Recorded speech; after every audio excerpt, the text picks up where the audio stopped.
Evening, everyone. We're going to start. There's probably still a few people that are going to join us a little bit late, but we decided to start right now. So I just wanted to welcome you and thank you for coming to this HEC Executive Community event. I'm Magdalena Magdalene, and I have the pleasure of introducing Professor Jeremy Ghez to you, who's our expert on American politics. I'm sure that with recent events, some of you may have some questions, so we will have a chance for discussion after the presentation, and then it'll be followed by a cocktail at 8 p.m. In another room nearby. Okay? So. Thank you. Thank you, Magdalena. Magdalena is still kind enough to call me an expert. I don't even dare to call myself an expert anymore, given what has just happened. I'm not going to lie to you. This is not something I predicted. It's not something I expected. The only difference, I think, between the typical citizen and myself was that I was up all night looking at the data and wondering what in the world is happening. And the only thing I know for sure, perhaps that's the expertise, is that we are entering a world in which you will never notice, you will never be able to say anymore that someone displays too much modesty. I honestly think that this is the world we're going into, in which there's no such a thing as an excess of modesty anymore. What we went through was as well, I think, a lesson for all of us, experts or non-experts, in the matter of statistics and the usefulness of statistics as citizens. Statistical method, statistical vocabulary. Statistical method, why?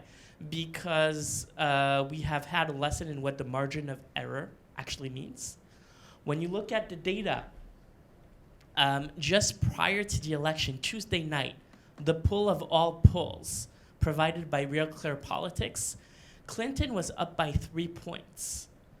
Up by 3 points is still the margin of error. And I think that many of us were looking at this and we got blindsided by what happened because we accepted what Team Clinton was feeding us for the past 6 months at the very least, if not more. And we ended up in a situation where we really didn't expect this to happen because, again, we weren't looking at the margin of error. Lesson in statistical vocabulary as well, because we now know for sure that improbable does not mean impossible. What happened was improbable, that much I am sure, but it wasn't impossible. And I think that this is as well a really cool lesson in, I think, what we need to demonstrate, meaning a lot of open-mindedness in the world we're entering, because there are many, many trajectories that we might not see, that we might not foresee, but that might actually materialize one day. I'd like to raise basically 6 quick points with you and then open it up for conversation because I think this is where it is most useful. I'd like to say, really just briefly, how in the world does the US president get elected? If you guys are reading the same news as I am, I'm thinking to myself, the typical citizen has no clue. Because I don't think any journalist in this country really understands how he gets elected or she gets elected. So that's the first point. The second point I'd like to raise is Clinton was supposed to win. How? Well, I'd like to show you the data. And I'd like to show you basically what I bought, what I was happy with, and to show you why it didn't happen. You know what they say about economists. They'll tell you tomorrow why what they predicted yesterday didn't happen today. Well, it's kind of, what I'm doing tonight. Why what I expected yesterday, didn't happen, right, last Tuesday. I'd like to tell you how Trump won. That's the third point. I'd like to share a couple of concerns and a couple of sources of, optimism about the Trump presidency. Just to say that, this is the apocalypse, but there might be good things happening. Who knows? Share a few words about the laws of gravity that will impose on the next president. This would have been the same part had Clinton won. The basic issues that the United States is facing as a nation. And last but not least, just say a few words about you guys. What does this mean for you, for your personal strategy, for investments, for where do we go with this from the economic standpoint? 6 quick points, and I'd love to hear from you as well. First and foremost, how in the world does the US president get elected? As you guys know, the United States is divided into 50 states. 50 states plus the District of Columbia, that is so small that it can't even appear on the map right over here. So 50 states plus the District of Columbia. Each state has a number of electoral votes, depending on mainly population. So that means a really, really big, the biggest state from that standpoint is California right over here with 55 electoral votes. You got a key state like Florida or Texas, 38 or 29. And then you got smaller state like Vermont or Delaware. Delaware is all important to us. Like smaller states with 3 electoral votes right over here. So when one candidate wins one state, meaning wins the popular vote in one state, he or she gets all of the electoral votes. So Clinton won California, that's 55 electoral votes.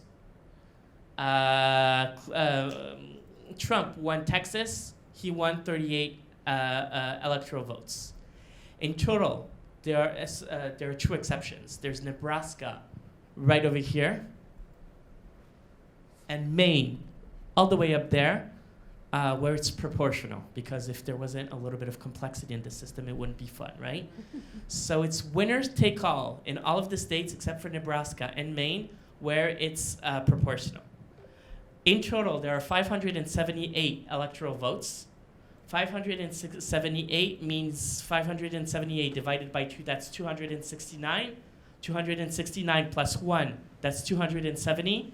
So 270 will win you the election with the majority of the electoral votes, right? That's why the number 270, for those of you who were in front of their TV, kept on coming. You reached 270, you won the election, absolutely. So this is how it works. And it means that, you know, some key states are going to push the balance one way or the other. Does that make sense to everyone? So the next step is, why in the world did I say, perhaps to some of you in this room for all I know, that she was going to win? And that I had no doubt in my mind that she was going to win. No doubt. The Democrats, their strategists, were putting for about a year and a half a theory forward that was, oh my God, so convincing. They called it the theory of the blue wall. Blue is the color of their party, and blue wall as in a blue firewall.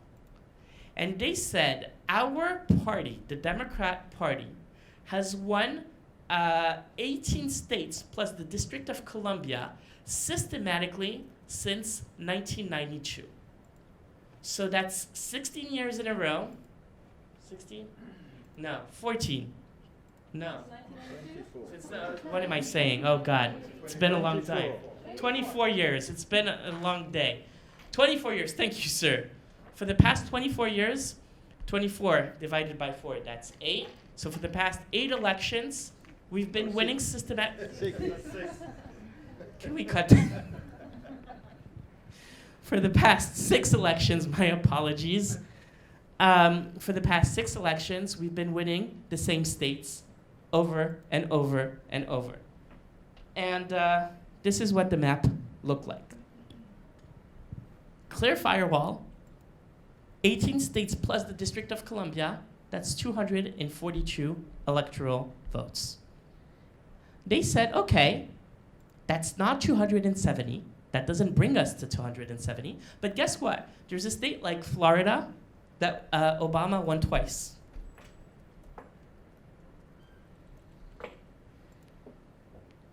We've already won. Okay, you don't think we can win Florida or it's going to be contested? How about you take Nevada and Colorado, and plus you throw in North Carolina in there? We've already won. Okay, you don't think we can win North Carolina? That's quite okay because we at least think we can win Ohio if we can't win North Carolina. We've already won.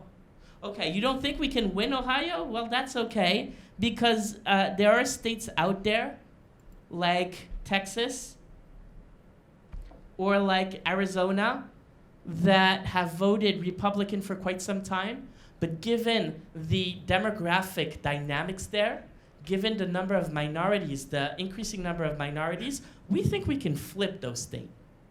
We've already won. We're starting with 242 electoral votes, very close to 270. And given the most recent current dynamics, there's no doubt in our mind that we can get the extra electoral votes that we are actually missing. That was the blue wall theory that every single person in the Clinton camp was putting forward and that a lot of us bought. Interesting question is, so okay, what happened? A lot of people are going to focus on Florida. She lost Florida, or she lost Ohio. But you know what? That's not even what happened. If you look at the map of 2016, right over here, Michigan up here. 16 electoral votes. Is still in light red because it hasn't been called exactly, but Trump is clearly in the lead. There are 3 fundamental states that were part of this firewall that Clinton lost, and those states are Wisconsin, Michigan, and Pennsylvania. And this is how she lost. 3 states of the firewall. In Wisconsin, just for the story, Clinton, let's guess, how many times did she go during the whole campaign, do you think? To Wisconsin? 0. She was sure she was about to win. A resident of Wisconsin, I heard on the radio, very anecdotal, not very scientific, but I love her story. She says, I'm a woman, African American. My brother is gay, so I'm very much attached to his welfare. I've been a Democrat ever since I can remember. And you know who I voted for? I voted for Trump because I believe that no one really cares about us and the Democratic Party. And in addition to that, you know what? There's no one pollster that called me up and that asked me who I was going to vote for. Striking story of how Clinton lost. If you ask me, my theory is those white states, white in the sense of unattributed on my map, Wisconsin, Michigan, and Philadelphia. 3 states that belong to the so-called Rust Belt. 3 states that were basically part of the firewall, but that really created a big problem for the Democrats because they were relying on this notion that the Obama coalition would come out and vote for Clinton no matter what. Obama coalition, the women, the minorities, and the young. The problem was, and Bill Clinton kept on saying that, perhaps he was the only one in the Clinton camp to say that, do not forget the American working class. Clinton team, rest of the Clinton team did not pay attention, and the American working class decided either we're staying home or we're voting for Trump. It says what about the Democratic Party? It's a very interesting trend. The Democratic Party is becoming increasingly worried about the working class. It has lost the working class. It has bet on this notion that minorities, women, young people would persistently vote for the Democratic Party, except that they kind of forgot that they might stay home, and they kind of forgot that Clinton wasn't able to mobilize as much as Obama did in 2008 and 2012. So this is the soup that we were fed over and over for the past 18 months. Again, full disclosure, it's the soup I bought and I believed in. But we have had a clear demonstration that what Obama was able to do in 2008 and 2012 was absolutely impossible to carry out given what actually happened ultimately. So how did Trump win? 3 minutes and 42 seconds. Pay attention to the speech he gave on the night he accepted the election. His acceptance speech. Very gracious for Trump, I found. Very happy. You'll see in the background his youngest son, no one knows, who's very sleepy and he has no clue what he's doing here. Poor kid. If you can't stay up when your dad was elected president, though. Anyway, he said something really, really interesting. He said, to those, and I'm not quoting word for word, but to those that America forgot, you will be forgotten no more. And who are those forgotten people? It's the working class that the system hasn't been paying very much attention to, that the Democrats took for granted, and that basically decided to go for the game changer. We've been telling these populations for about a year and a half, don't do it. Don't do it because the consequences will be humongous. What they told us on election night was, you've been telling us that we should vote for Democrats for quite some time because that was the quote-unquote reasonable choice. But guess what has happened? I've never recovered from the 2008 crisis. My median income of a typical household in the US, $54,000 in 2016. The same exact level that it was in the 1970s. So my wages have stagnated. And you're telling me not to take a leap into the unknown because it would cost me? You know what has really, really cost me? Is to vote for the reasonable party up until now. I'm taking a leap into the unknown, and guess what? I have nothing to lose. That's exactly what happened. And that's exactly who elected Trump ultimately. I'm singling out 3 states. I could have talked about North Carolina. I could have talked about what happened in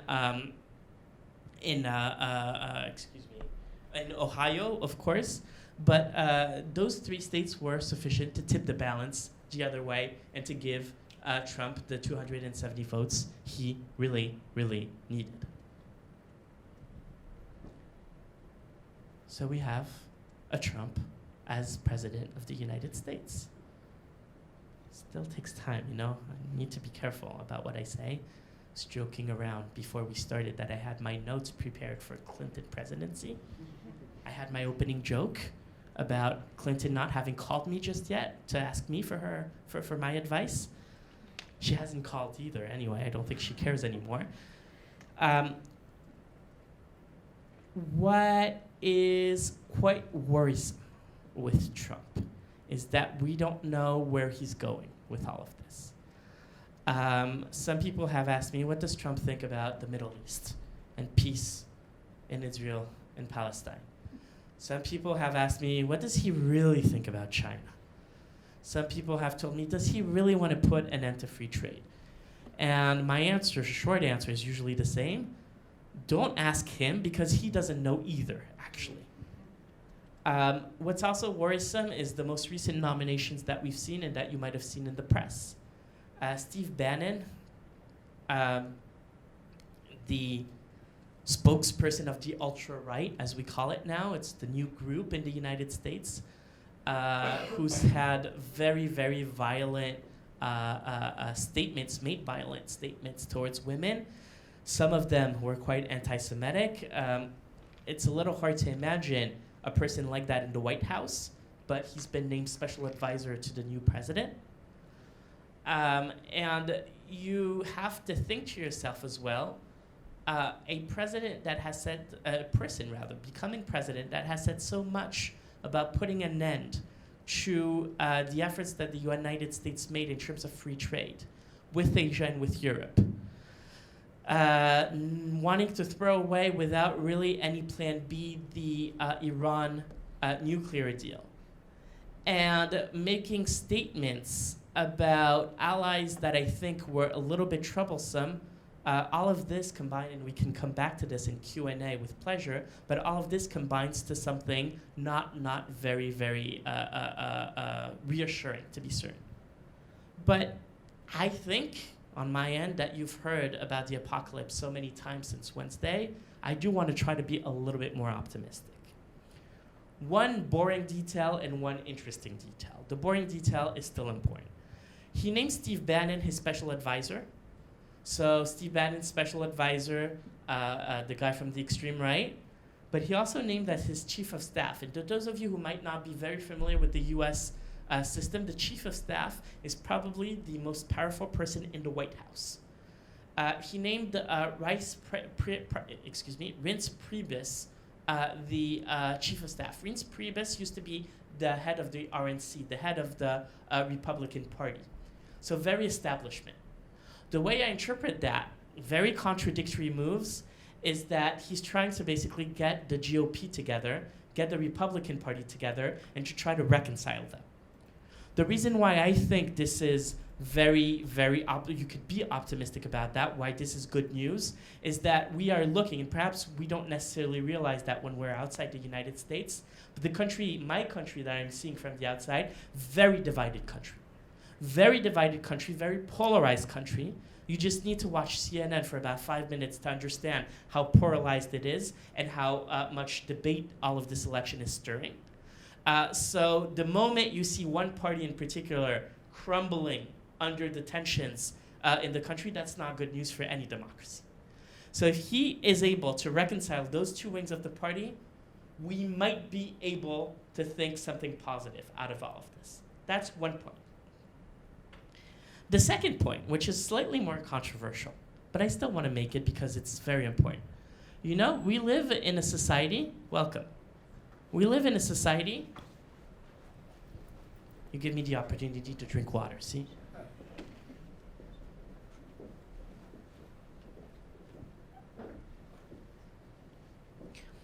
That has celebrated, a society that has basically celebrated for quite some time, you know, the entrepreneurs, the disruptive people. You know, the Steve Jobs, the Elon Musk, the Bill Gates, and we've said how wonderful all of their approach is in terms of completely disrupting the system over and over and over. All of a sudden, we're surprised that some clever politician, would-be politician, said to himself, how about I try to take that approach and impose it on politics? Not only are we surprised that he tried it out, but we're also surprised that he actually managed to win with it. The approach is very, very similar to what we've been seeing, the disruptive approach on the part of entrepreneurial disruption that we've seen over and over and over, that basically has reinvented the economy the way we know it. We don't think about a phone the same way we've thought about it for so many generations. We don't think about portability anymore. Think iPad, think iCloud, think all of that. We don't think perhaps about watches anymore, and tomorrow we might not think about cars the same way anymore. This guy is basically telling us, let's stop thinking about politics the same way we've been thinking about politics anymore. One interesting question, anecdotal but interesting, people are wondering, is there going to be a White House press corps? The same way there's been a White House press corps for so many time, and perhaps the answer is no. Very interesting question as well is, the relationship towards citizens, empowerment. All of you guys would-be journalists with your phones, with your understanding of how the world works. So might we see basically a new era of reporting, basically, especially given, the journalistic chaos that we're seeing right now in the wake of the biggest surprise, I think, of the past years. Why is this good news? Well, perhaps it's really bad news. I don't know. Perhaps it's good news because he might have the ability to completely reinvent a system that has been very consensual up until now, but as we've just seen, isn't creating too much consensus in this country anymore. Where I have my doubts is this reinvention process would have required to basically make amends, try to try to cross the aisle, as we say in English, meaning go see Democrats a little bit more, not take your full victory both in the White House, the Senate, the House of Representatives as a full mandate to do whatever you want, and try to basically offer a job to some key Democrats. I'm not asking you to give the Secretary of State to Hillary Clinton, but at least to try to form some form of continuity between Democrats and Republicans. I'm not necessarily seeing that now. But I do wonder, with a guy as disruptive as he is, there was a demand for this type of reinvention, politically speaking. It opens up doors. So if his team is clever, if his team keeps in mind the fact that we are in a country that experienced a civil war not so long ago, when you think about it, well, 200 years might seem long, 250 now might seem long, but it's not that long ago. And given the rhetoric right now that we're seeing, one should really, really be careful. I hope that this opens up an opportunity really for political reinvention. Couple of last points beyond the election. The priorities of a Trump administration long term. And when I say the priorities of a Trump administration, I really mean the priorities of any American president, especially given the fact that we are in a setting in which these are the laws of gravity that are going to impose, really be imposed on the United States quite quickly. No matter who would have won the presidency. Let me see if this works.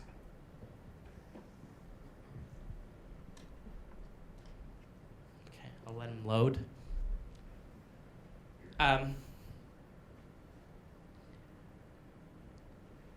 Immigration, as you guys know, was a huge, huge topic. Just to put some figures on it, more or less we're talking about 10 million undocumented immigrants in the United States. And there have been really two basic debates, to be simple. One is basically saying we deport them all as much as we can. Let's be careful about this debate because Obama was named deporter-in-chief in the sense that he deported far more people than President Bush did. So we have to be careful about who is where on the side of the aisle.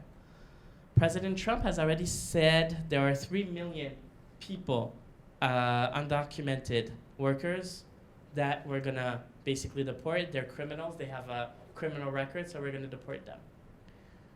That's still 7 million left. Either you want to deport them. What's the rationale? You can think about this, in an unemotional way, that we are talking about human beings, families, and so on. We have to be, of course, careful. But the rationale is saying, look, and I'm sure many of you in this room might know this, in order to get a visa to work in the United States, it is extremely, extremely complicated, right?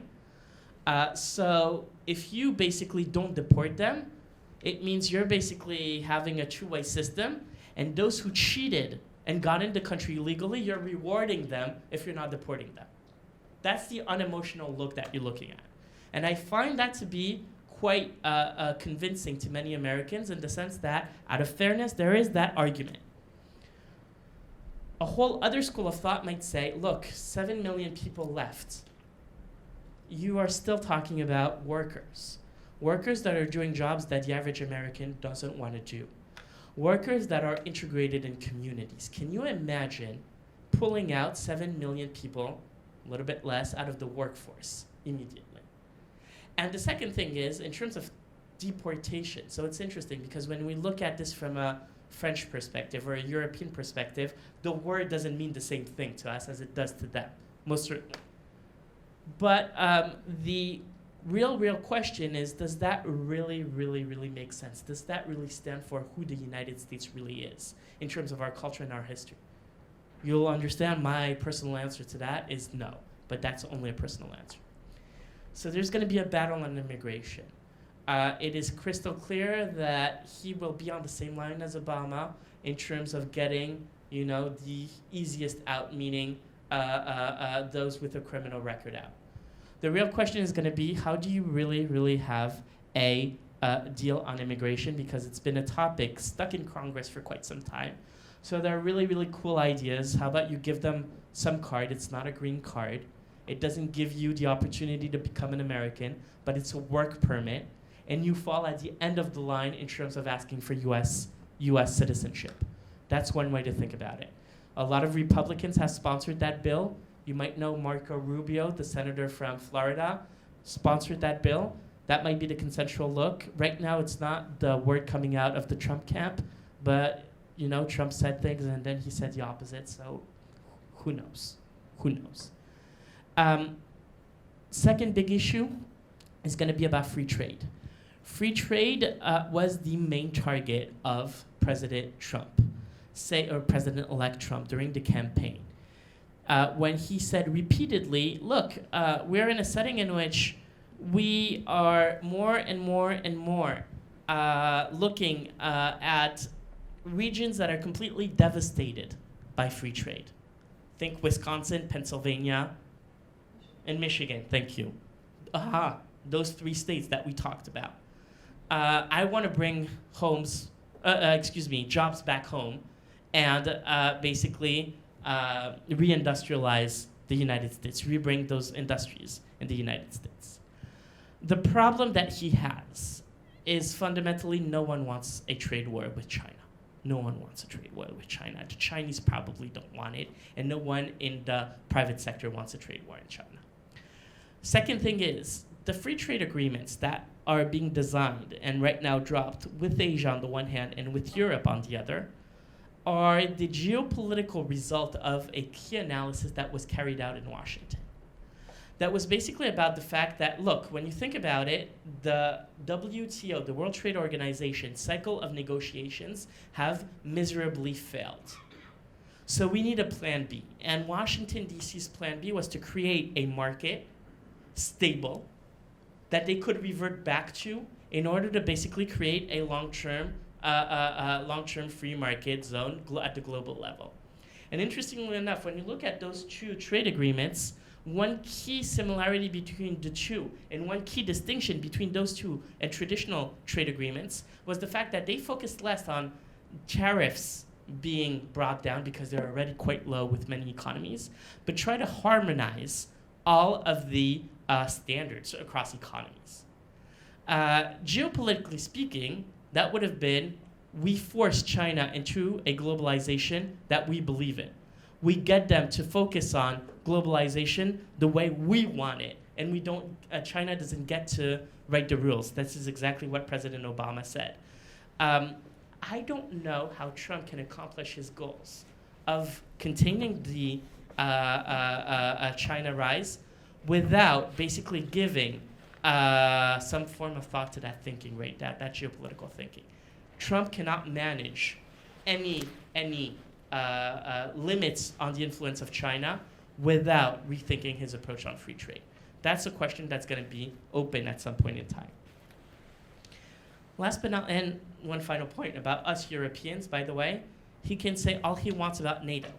And by the way, he's not completely wrong on NATO, about the fact that we don't contribute as European nations as much as we should to NATO. He brings up very interesting questions in the mind of our European leaders in terms of our stance on European defense, for instance. And you might have caught that yesterday, the 27 ministers of the EU came to an agreement around those questions. So that's not a bad thing either. But what's also crystal clear is that take any idea, any question, free trade, China, global warming, or anything else, I don't understand how the United States can manage to keep its influence and put its interest forward without the durable support of the European Union. So that too is an open question. Last but not least, in terms of the laws of gravity that's basically being imposed on the Trump administration, is that ultimately, what's really the key for him? Who's the first provider of energy to the United States? Anyone knows? Well, it might be local, but outside of it's not self-sufficient yet. I don't know if I heard it. It's Canada, absolutely. Canada is the first supplier. Think about Mexico. Mexico, you got a central government whose jurisdiction basically falls around Mexico City. That's about it. The rest of the country is basically dominated, as you guys know, by cartels.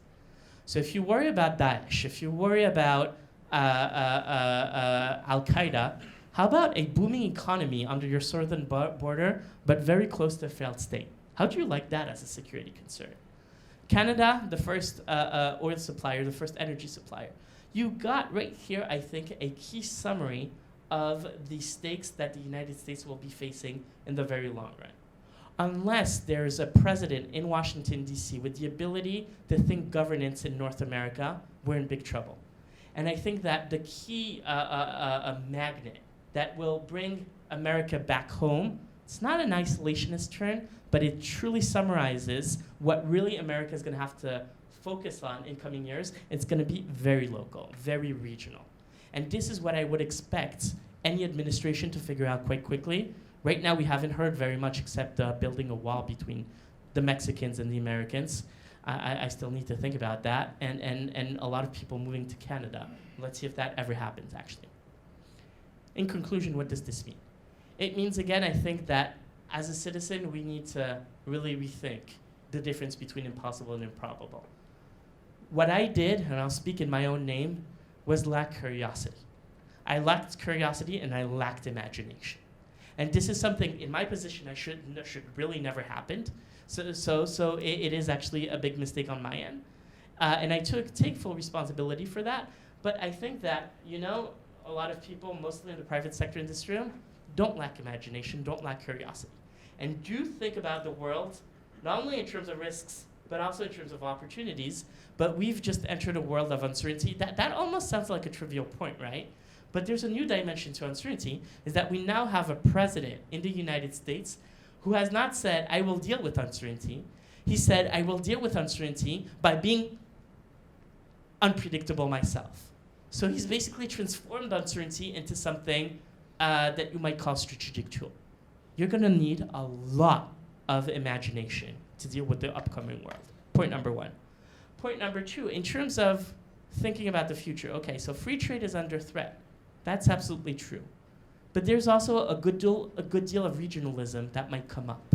So it might not be the deglobalization movement that you might have seen in the 1930s. It might be something a little bit more regional.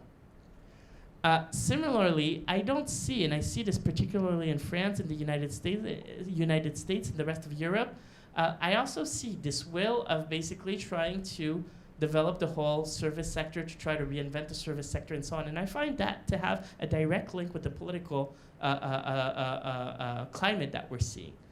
If the world is going towards a more isolationist trend, it doesn't necessarily mean that people are just going to stay home and watch TV. It might actually mean quite the opposite. It might mean that they might want to go out. They might actually want to consume, new forms of entertainment and so on and so forth. And I think any entrepreneur wanting to reinvent services, entertainment on that end, anyone wanting to open up a new French restaurant in New York right now, if you have the visa, that's kind of the problem. But there's a big boulevard ahead of you. And I think rethink locally doesn't mean anything necessarily negative. And if you want a historical comparison, just think about, the roaring 1920s. How much people had fun during that period. I think this might actually be the announcement of that form. Lastly, and again, you guys will think I'm obsessed with this, but the fact of the matter is I am obsessed with this. I think the last lesson in terms of the private sector is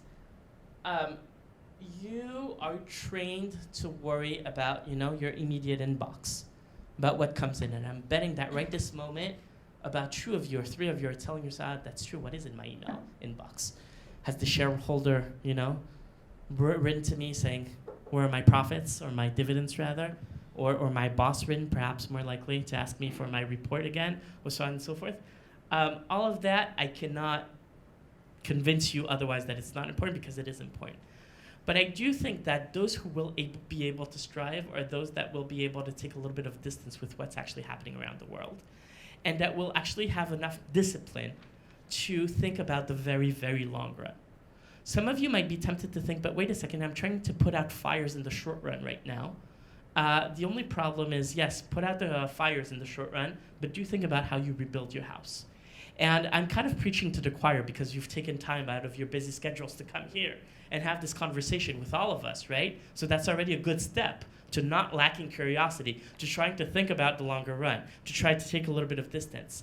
But do not underestimate the value of doing this, because I think that it's been important in the past, But if I'm looking at any signal across the world, it's certainly going to be very significant in the future going down the line.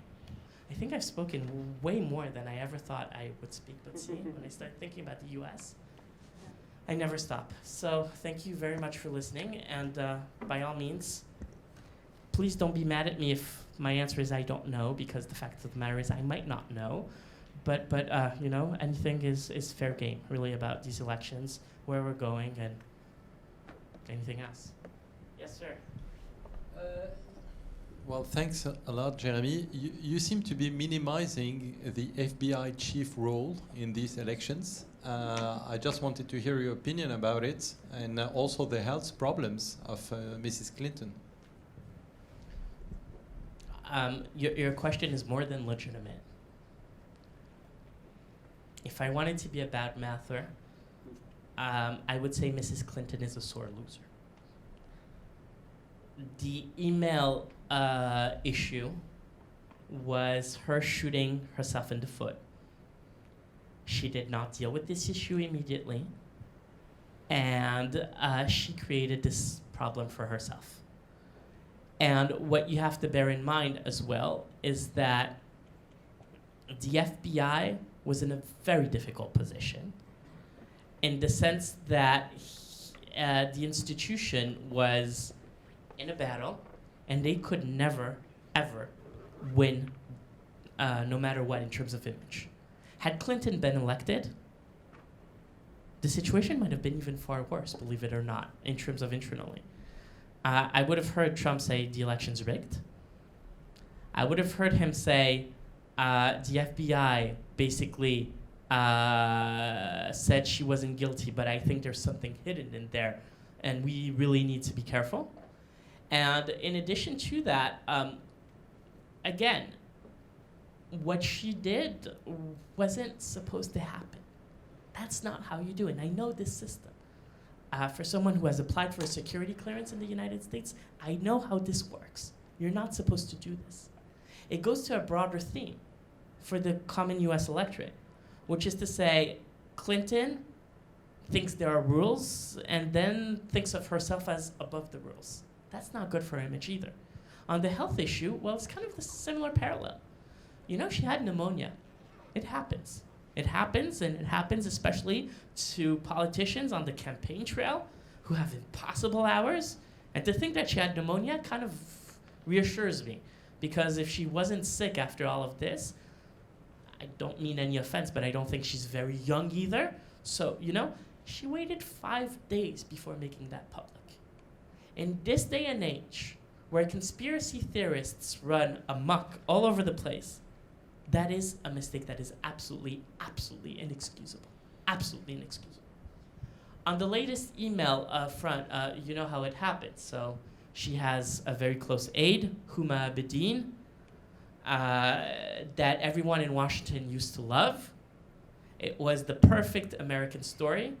Practicing Muslim, very high up the channel, was able, you know, self-made woman, has been with Clinton since the early 1990s, was able to impose herself as a key aide, married a Jew, melting pot, wonderful.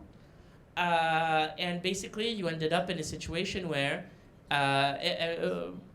quite successful politician, the husband, up until he started texting some inappropriate images, as we would say in the common US language. By inappropriate, I mean him in his underwear. I'll skip the details. We can talk about it later on if you'd like, though I'd feel uncomfortable still.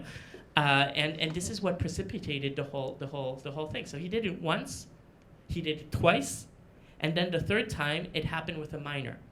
So the FBI started investigating, and they found out that on that private laptop there were a lot of emails related to that Clinton server.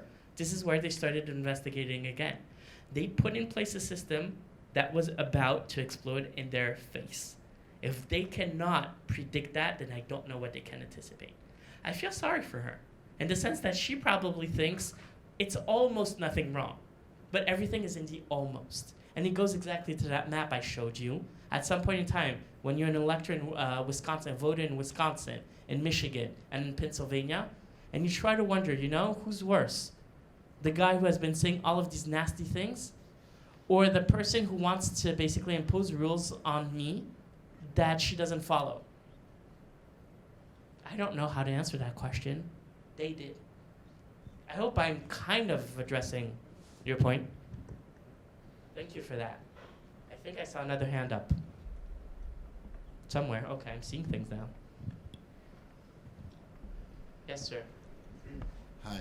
What do you think? I'm kind of surprised. A week ago, Trump was the evil, and today, if you look at all the commentary, a lot of people, our politicians, I'm speaking in France, or our journalists, now find him all kind of excuses, all kind of change totally their mind. I know there is diplomacy to have, and we haven't been that good with our diplomat there at that time, but what about the press? How come all of a sudden the wall already exists, you just want to deport some criminals and everything, where it wasn't at all that kind of discussion a week ago? How do you analyze that? So there's a short answer and a long answer. The short answer, I think that when you're a newspaper and your headline is, "It's the end of the world," and the next day it's the end of the world, and then the day after, "It's the end of the world," even your most loyal reader is going to start scratching his or her head and wonder, wait a second, it's not the end of the world. So I think that in terms of selling newspapers, after having declared it was the end of the world from a marketing statement, it's quite cool to be able to say, aha, let's make a provocative argument. That's the short answer. I think the longer answer is, it might actually be some form of cognitive dissonance in the sense of, after the disbelief, they're trying to make sense out of what actually happened. And they're trying to say, it may not be as bad as we think it is, in the sense that, you know, at the very least, this doesn't correspond to the United States we know, to the United States we thought we knew by heart, and the United States we loved. And a lot of intellectuals right now, I think, in Europe are kind of trying to go back to Montesquieu, trying to think about checks and balances, trying to think about the safeguards in the system that would make it very hard for Trump to find anything really right now, or to do anything crazy. There you go. Last but not least, as an American, I would tell you the guy got elected. All right, truth be told, I know I'm being filmed, but I've hidden it from no one. I didn't vote for him. I voted for the guy, for the other guy, I was going to say, which is the gal, actually, not the... But on the other hand, this is the political system. This is the political system in which we live in, and we have to accept that. I am far more worried about the fact that I did not see this coming. Truth be told, I am far more worried about the fact that I don't know anyone who's voted for Trump around me. Because I think that says a whole lot about the state of mind that the United States is in, and the state of mind I'm in the sense that I am completely disconnected from part of this population right now. So if he got elected, I think that people have to come to reason with this, and this is perhaps what might actually be happening as well, I hope. It's not going to be formidable the next 4 years, that much I know. But I think that there might actually be a little bit more positive surprises than we might expect going on down the line. And I think that some newspapers might actually try to convince themselves of that. And the even shorter answers, I don't know why they're doing that, but.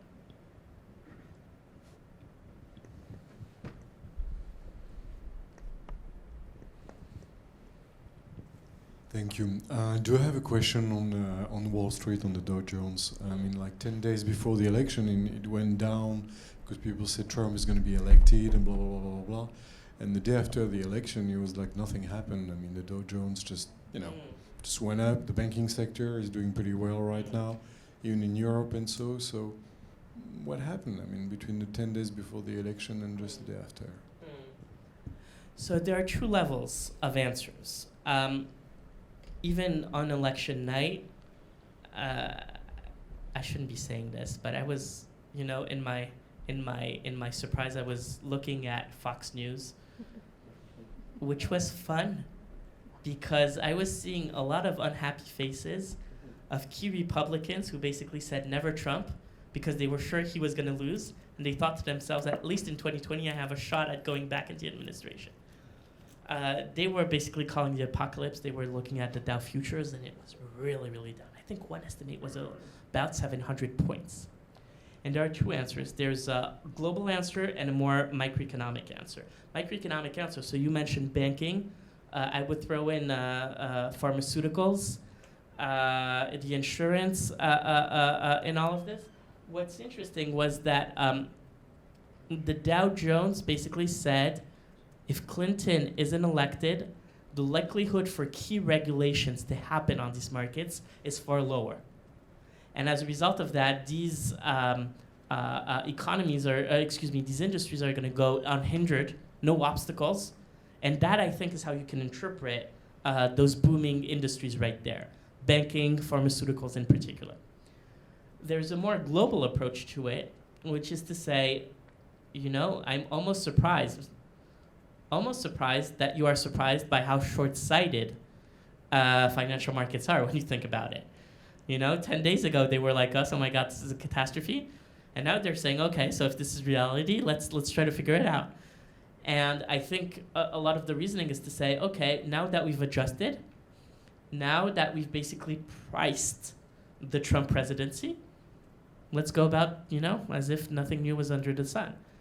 Those are two similar but unequal processes. And I think that what's really interesting in all of this is, you know, it's the short-sightedness. They will never learn. So it's kind of the opposite, you know, of what we were talking about earlier. I think that going down the line, Wall Street is going to be interested in one fundamental thing. To what extent do we really have evidence that we live in a different world? Interesting piece of data. It took about a month for stock markets to reach the same level as they were before 9/11. 1 month. It took Madrid stock markets 1 week after the Madrid attacks in 2004. It took London 1 day in 2005. I'm putting voluntarily the November attacks in Paris. After the Charlie Hebdo attacks, you looked at the data, the CAC 40 was going up actually. And people were looking at this saying, how is that? I mean, it's cynical, really? And I don't think that's the case. I think that after 9/11, stock markets really clearly priced this risk. And when they saw Madrid, when they saw London, they thought to themselves, nothing new under the sun. The big problem right now with the November attacks is that we tend to think as a fundamental shift in the paradigm. We've entered a new world. This is not an Al-Qaeda attack, it's an ISIS attack. And it's fundamentally different in terms of organization, in terms of structure, and so on. So what markets fear most is the unknown. I think what Wall Street will be on the lookout for is, has the Trump presidency really changed anything? Crystal clear that if you have a major climate event that really tells us that this movement is even exacerbating, happening for sure, but exacerbating, that might be a fundamental change. God forbid, a major attack. Okay, so truth be told, when you talk about a major attack, we're not talking, it's even sad to talk about it like this, about the November attacks. We're talking about something along the lines of a biological attack. So really a game changer. If we think about a major rupture in the European Union, and I'm not talking Brexit, I'm talking about Marine Le Pen, I'm talking about something in Austria. This might say to Wall Street, we're in a fully different world. This is where they might start to worry. Right now, my interpretation is that Wall Street says there's absolutely no evidence that we're in a new world right now. Time will tell.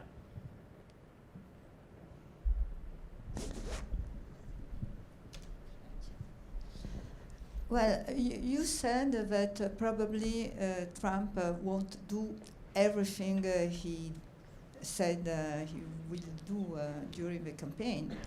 But what will happen if he doesn't do? Because people voted for him for that. And there are a lot of angry and worried people. So, what is your opinion? That is.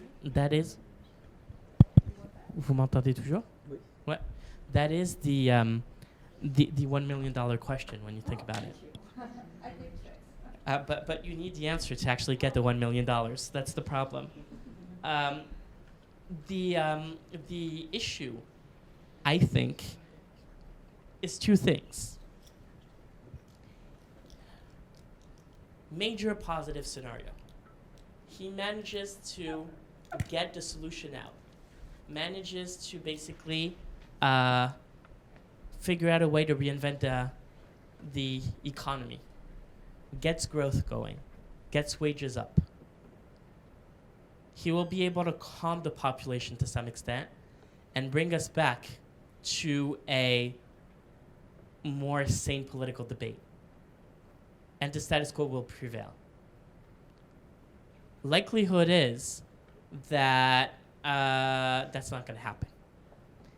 If he doesn't do it, then at some point in time, you're going to push further to the right.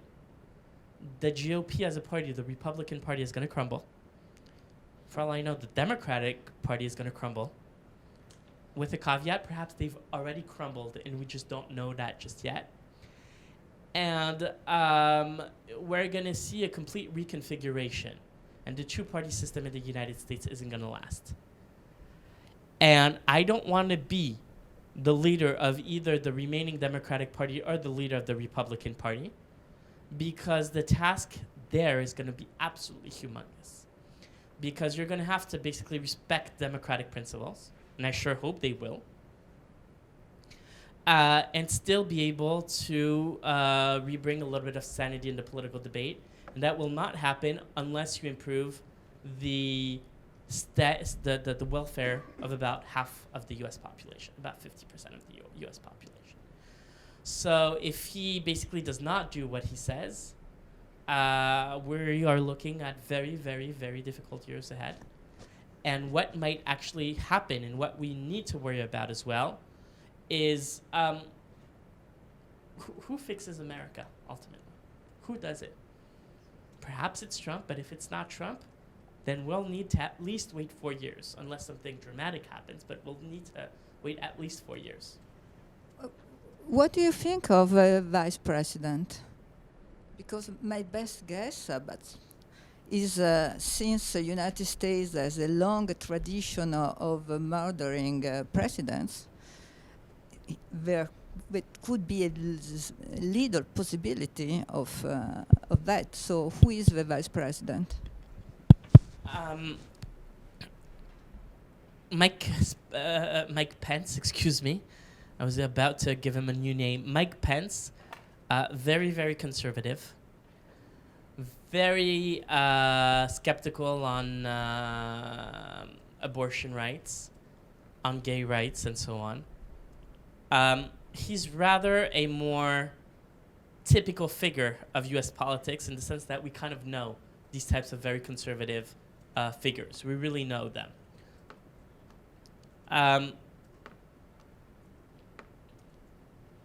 So imagine a scenario that's kind of surfing on the internet, where Trump basically starts being president, but we end up in a situation where he's impeached, for instance. What's following next is unlikely to please Hillary supporters either. That much we know. So there's no consensus. I think that the real open question is less the vice president, because the vice president is kind of the continuity of President Trump, President-elect Trump, I should say. What will come next is basically a fight within the more progressive, the more liberal part of the Democratic Party. And it's going to be a discussion about what are Democrats all about. So we now know that they're throwing the Clintons out of the party. They don't want to hear about the Clintons anymore. Will they keep the Bill Clinton approach, which he called triangulation, and basically he said every single victory is about winning with the independents, central approach. So try to basically push the debate a little bit more towards the right and try to rival with the GOP on that end, with the Republican Party on that end. Or will it be a more Bernie Sanders approach to it and go way, way left? Depending on the answer they find and depending on how much they can mobilize the rest of the population, I think this is where we might get a change in 2020. But again, the short answer is I don't know.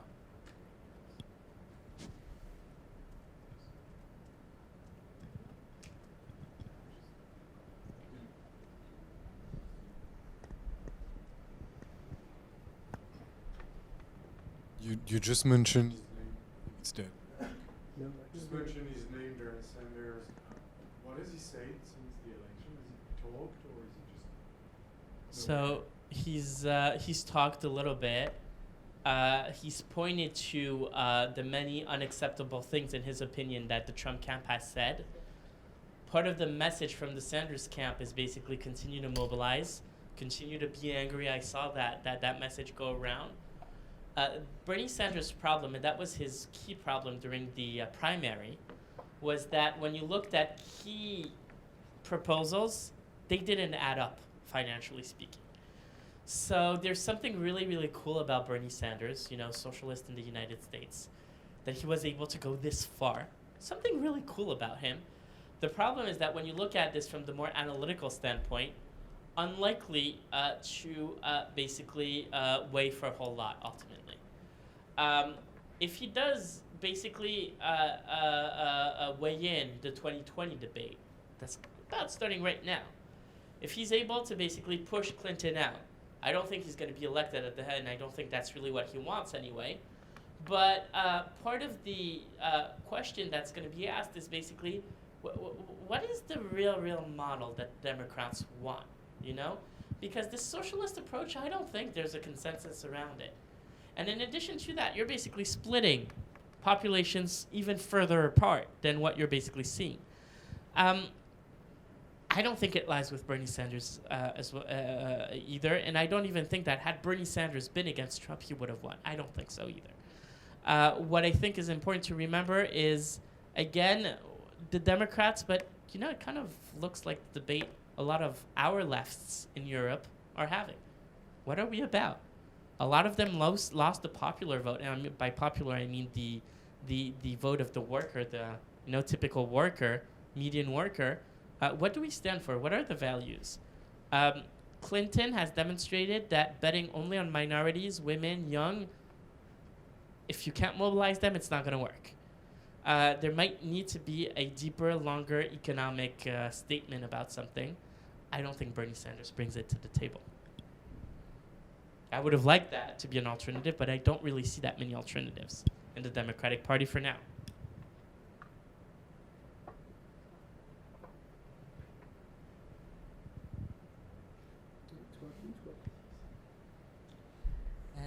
There are the fact that Trump was elected. Okay, there is two questions and two problems, I think. First of all, as a human being, the facts, what he said, maybe he will do it or not, but the way he say it, it's a problem for all person who believe in human being. And second thing, that's something like they said, we are the world. Right. So as a human being, okay, there is a problem. It's a problem, absolutely. It's a problem for all people who believe in a human being. Other problems that, like they said, we are America. We do whatever we want. We don't take care of all the other, all the world. And it's not only the problem of America, I think, because the same message, it's not as strong as it was said with the election of Trump in London, and it's now in America, and maybe next time it will be in France. It has been said also in Italy or something. It's a problem because, first of all, also as softwares and the way the world is working now. All are working as a same platform. And they want now to divide things, but they are in the same time the ones who are treating all these things. And I don't know, I think there are something we don't know where we are going. So to summarize, and I speak under your control, so I don't know if everyone heard it, but basically, as a human being, this is a problem to have a president like this. And the second thing is, I mean, given how integrated world economies are today, this is not only a problem for the United States, it's a problem for the rest of us, especially if we follow the same trajectory in Europe. On the first point, I agree. But what I find even more important, the only thing that I find even more important than that point, there's just one before, is the democratic principle. And I can't deny that. I cannot deny that. He got elected despite all of what he said. And that we have to come to terms with. This is what I don't necessarily appreciate very much in the current anti-Trump protests, for one thing. I'm tempted to ask to all of them, did you all go vote? We'd be surprised by the answer. And in addition to this, if there's one book you should all read, one book, it's a novel. Kind of a weird novel, but it's an interesting one. It's by Philip Roth. The Plot Against America. Le complot contre l'Amérique in French. Historical novel, 1930. Roosevelt loses, or 1932 rather, Roosevelt loses the election to Lindbergh, the pilot, who had a French or sympathy for the Nazis. That's a historical fact. So he wins the election, and Philip Roth basically describes in that book what Nazi America looks like. And many critics said, oh, the book's no good because, okay, so it's a little bit entertaining and you see basically what happens. But he basically took what happened in Europe and puts it in the United States. And then all of a sudden it ends. You don't even know how it ends. And all of it is good and everything's wonderful. It's a beautiful American ending.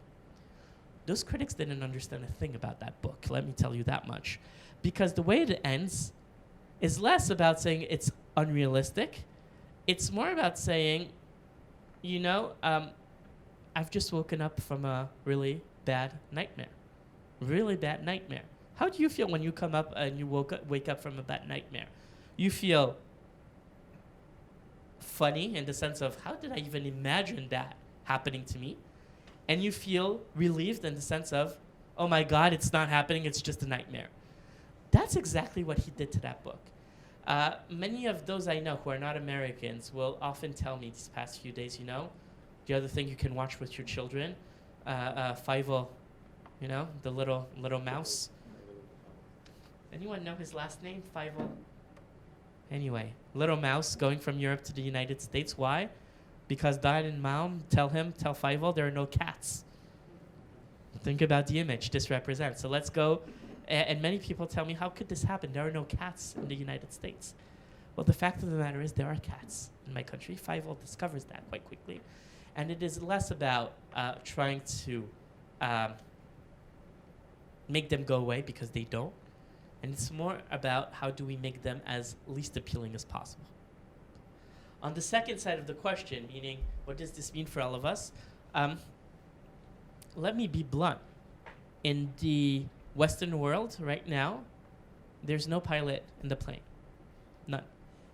They told us last week, the Americans, not interested. Sorry, that was a job for a little while. The British told us that since last century, and they told us that again in June with the Brexit. Sorry, not interested. I think Spain, Italy, they have their own problems.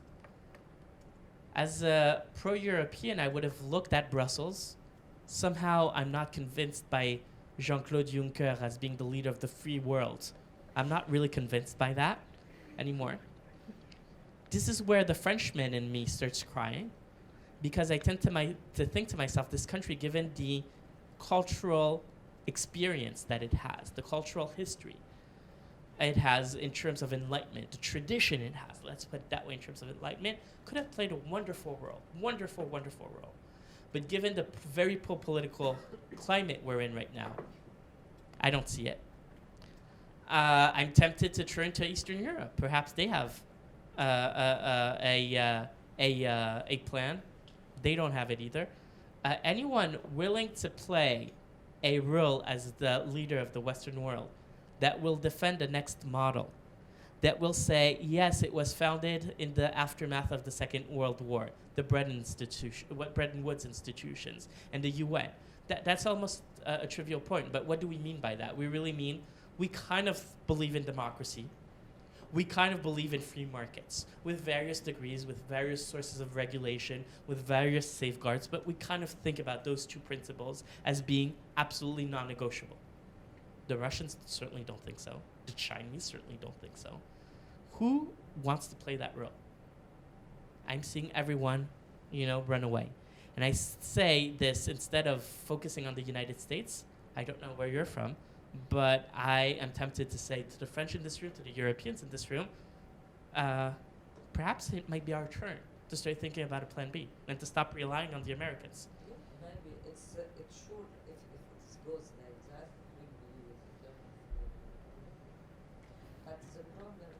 but the problem is not only political. The problem is there is no more value.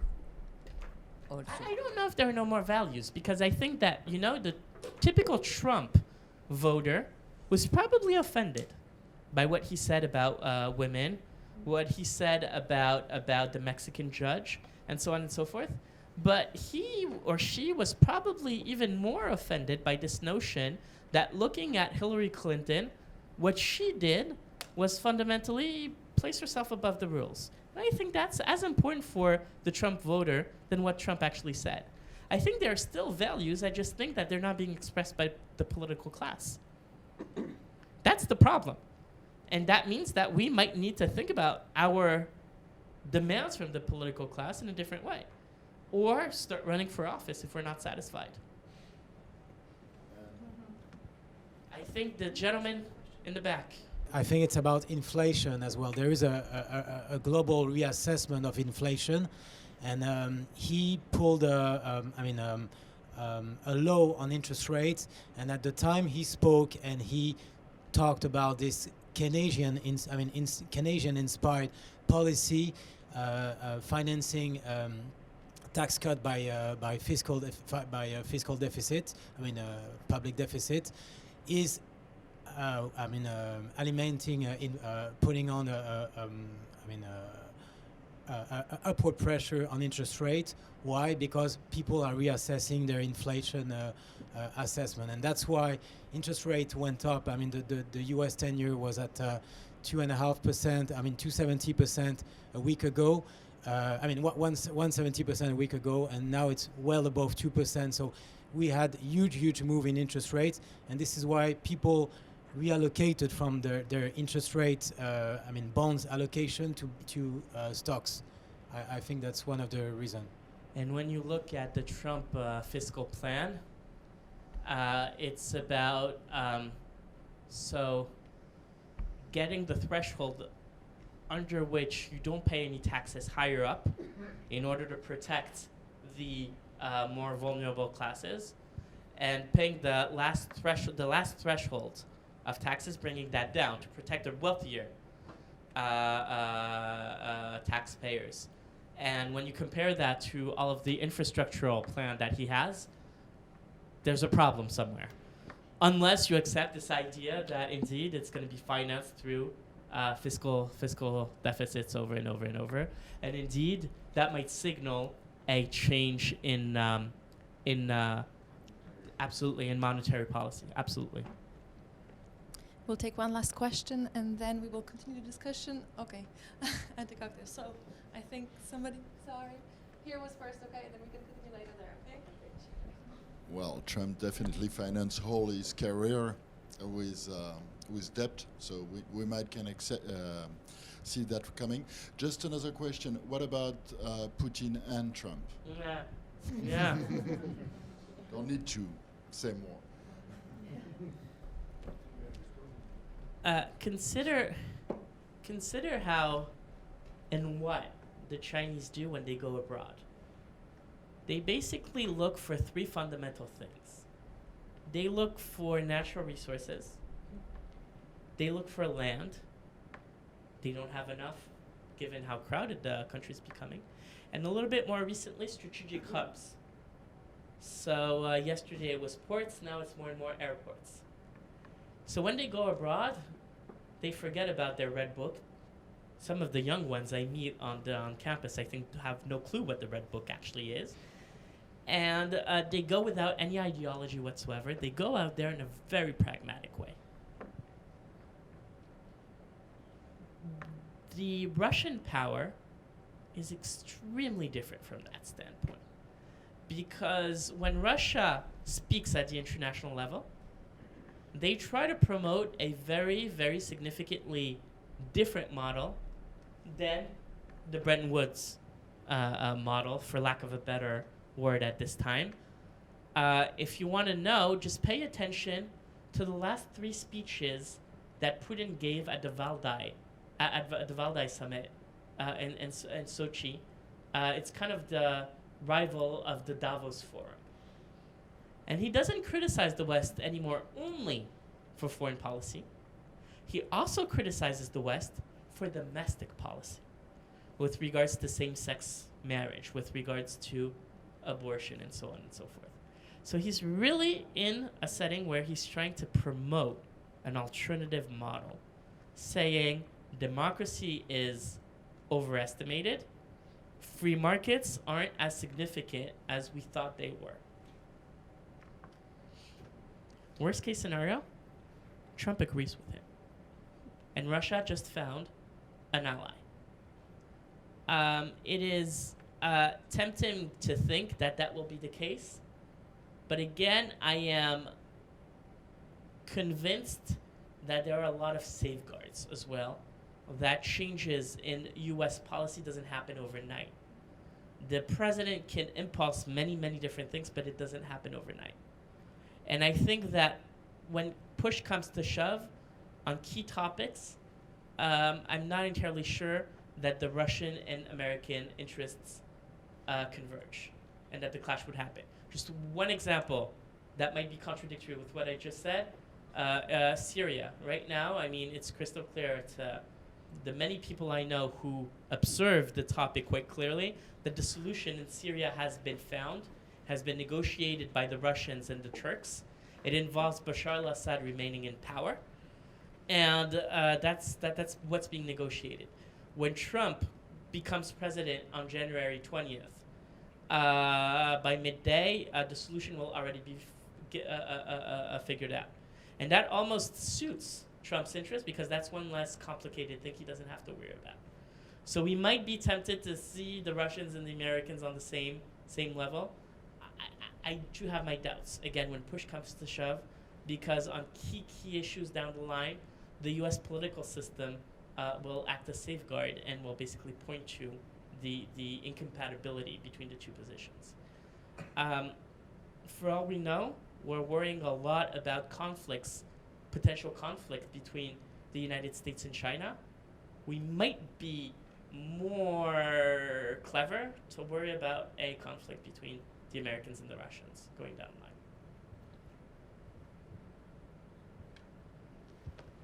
Thank you very much. Thank you. We can move.